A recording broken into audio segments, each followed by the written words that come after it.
Ya, sebenarnya kan puasa itu sebenarnya untuk mencegah, untuk menahan. Ya, artinya kita harus menahan semua godaan-godaan manusiawi, terutama di siang hari.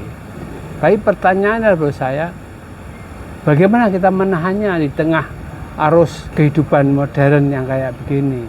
Ya, kalau puasa, saya nggak mencoba melupakan. Orang banyak kan membuat kegiatan supaya nggak lupa lapar. Tapi buat saya, lapar itu harus dirasakan. Jadi aku tetap mencoba untuk merasakan bagaimana derita lapar itu, supaya derita lapar itu menggugah kesadaran saya tentang kenasiban kebersamaan sosial. Jadi acara yang seperti yang ditunjukkan bagaimana orang supaya melupakan, itu bagi saya enggak.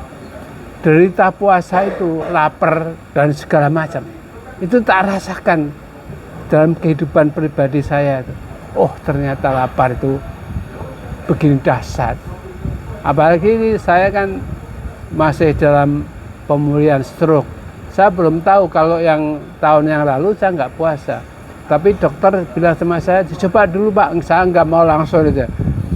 Tapi ya coba saya rasakan. Jadi buat saya esensinya justru dimerasakan. Jangan kok lapar, dahaga, menahan nafsu. Itu harus menjadi sesuatu yang harus dihadapi dan dirasakan. Betapa getirnya orang itu lapar, betapa getirnya orang itu haus, betapa getirnya orang itu miskin. Kemudian puasa makan semuanya dimasukkan. Kalau perlu makanan enak itu menjadi menu harian yang dipertontonkan. Saya enggak, biasa aja. Tapi derita itu harus kita rasakan. Puasa itu harus kita semua kegetirannya itu kita rasakan supaya ada empati, ya, supaya ada kepedulian.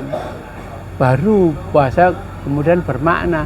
Kalau cuma puasa tapi masih bermewah-mewahan, kalau buka bersama, waduh, kayak di Jogja itu hampir semua restoran penuh, ya.